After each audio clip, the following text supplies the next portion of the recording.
For anybody who doesn't know, TMZ is an entertainment news organization which was founded in 2005, and I have the distinct honor of being one of the very first people they featured in a story which made global headlines.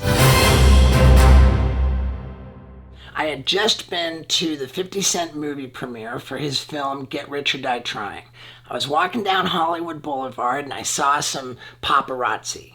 And I held up this big bag of weed for them. As I walked away from those cameramen, these cops pulled over and they said, "Hey, we saw you with the weed." And I was like, "What are you talking about, dude?" "No weed." And then I fist bumped the cops and they drove off.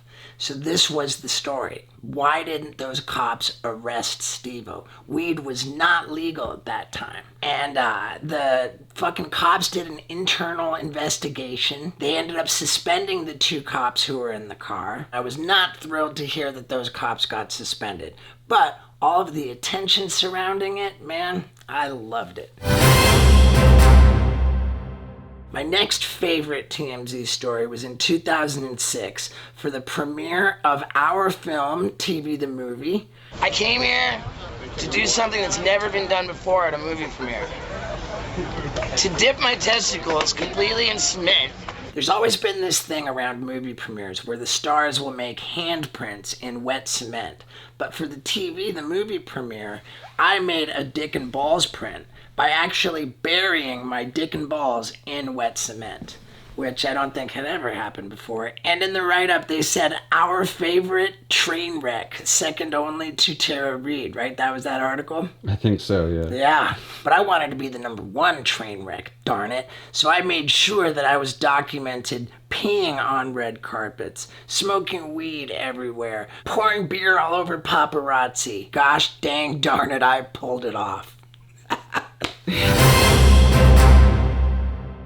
I got so fucking out of control that I was making TMZ stories without leaving my apartment. I hate my neighbor! Just the insane war that I had going on with my neighbor made the story Steve-O goes jihad on his neighbor. Freaking me out! Here, cops are fucking coming now, fucking son of a bitch! There's so much more to this story than I can even tell here, but I was very mean and violent towards the neighbor.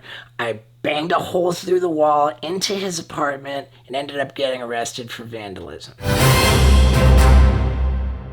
I was straight hitting home runs for TMZ for a couple weeks there because when the cops got me to the jail for the vandalism charge with my neighbor, they found cocaine in my pocket, so they rearrested me there. I was charged with felony cocaine possession. I ended up being in the Hollywood jail for 3 days, I think. And when I came out, TMZ was waiting for me, and I did not disappoint. You guys from TMZ? Yeah. Of course, man, finally. I come marching out of the jail, and I'm like, "Hey, what's up, dudes? I stole my bed sheets, and I had them, down my pants, pulled them out." I really enjoyed that, and if I'm honest, I still think that's pretty funny. But from this point, I went off on one more drug bender. We love this car so much. And after that bender was when Knoxville came over with the guys and did the intervention on me and locked me up in a psychiatric ward, which TMZ also covered.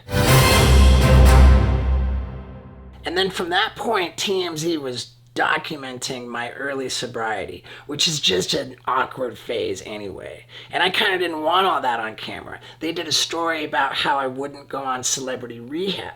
Getting sober for me isn't the kind of thing that I really want to do on television. And they went into court when I went in front of the judge about my cocaine possession. They reported when I said I hadn't done drugs in 4 months. You know, it was pretty intense. I cannot speak for what happens tomorrow or the next day or any day after that. I can just say that I do believe everything's the way it should be. They even did a story about how I was volunteering at a nursing home, and the title was From Douchebag to Colostomy Bag. And I wasn't mad at him. But I think it got boring to report that Steve-O was sober once it seemed like I was going to sort of stay that way. But before long, I got up to fucking being in trouble without drugs and alcohol. Yeah. I was on tour doing comedy in San Antonio, Texas, and they have this Riverwalk thing. It's like a man-made river. And I wanted to jump off the bridge, which I did. But the water proved to be so shallow, I super hit the bottom. And I was like, man, I need to create awareness about this, because somebody could get seriously hurt jumping off that bridge. So I posted about it. I talked to the news. He posted this photo on his Facebook earlier tonight with the caption, "I did a good deed today by proving it's not safe to jump off this bridge at the San Antonio Riverwalk.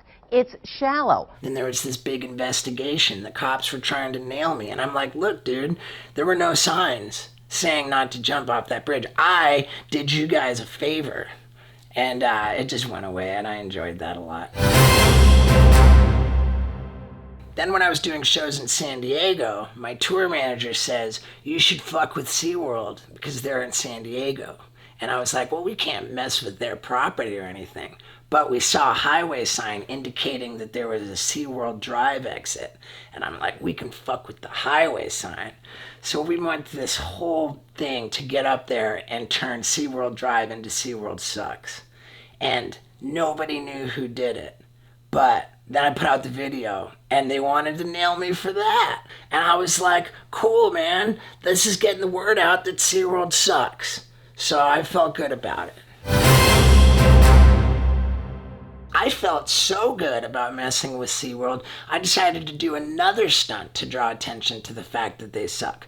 So, right in the middle of Hollywood, I climbed up this 150-foot tall crane with an inflatable killer whale, which I wrote SeaWorld Sucks on, and it turned into a whole thing. This is fucking chaos! I blew up some really big fireworks while the police helicopter was flying around, and I wasn't going to walk away from this one with no consequences. I got arrested. I had to hire a lawyer, I had to pay restitution, I got sentenced to 30 days in jail, plus 3 years of probation, during which I was not allowed in what's called the Hollywood Entertainment District, which is essentially my neighborhood, so that sucked. But after all the sentencing came out, within a week or so, they passed legislation banning SeaWorld from breeding killer whales. So I think I did help. Okay, I'll be the first to admit that at a certain point I got into the habit of reaching out to TMZ myself to tell them about stories that I wanted them to run. Like the time when I was in St. Petersburg, Florida, with my buddies from the Juke Squad, and we mounted a fucking trampoline on a pickup truck so we could do a 30-mile-an-hour or something, bounce flip off of a big bridge, which was one of the most brutal slams I've ever taken. And if you look how I was going flying to those wooden pylons, I could have died, dude. I hit the water so hard I'm bleeding. I've never seen that happen before. I contacted TMZ to try to get them to run the story, but when I did that, I thought, oh man, I might really violate my probation for this one. And I called up to tell them about it. I sent the clip. Then I called back and I was like, dude, I don't know. I was like, oh, just fuck it. And we ran with it. And the cops in Florida said that nobody had called them, their time wasn't wasted, so they weren't worried about it. They got away with it. It was killer. Lo and behold, I made it through all 3 years without getting in any trouble. Despite all of my efforts to break the law, I did not get arrested once. And when I got off probation, I was ready to get in maybe a little bit of trouble. And I had this bitchin' new, super adults only, not safe for YouTube, multimedia comedy special called Gnarly to promote. And so that's when I got that Billboard. Of course, I wasn't breaking any laws, so I didn't get in any trouble. And after the fire department got me down off the thing, I did feel bad, so I raised up a bunch of money and donated 50 grand to the fire department. So I felt good about it all. And you guys can feel really good about going to steveo.com to watch Gnarly to get the really graphic story on the neighbor war. Half this shit that fucking TMZ was reporting on, I had the crazy footage and I put it out in Gnarly. So go check it out there. Yeah, dudes. And thank you, TMZ. I love you, man. You're where I get my news. It's really...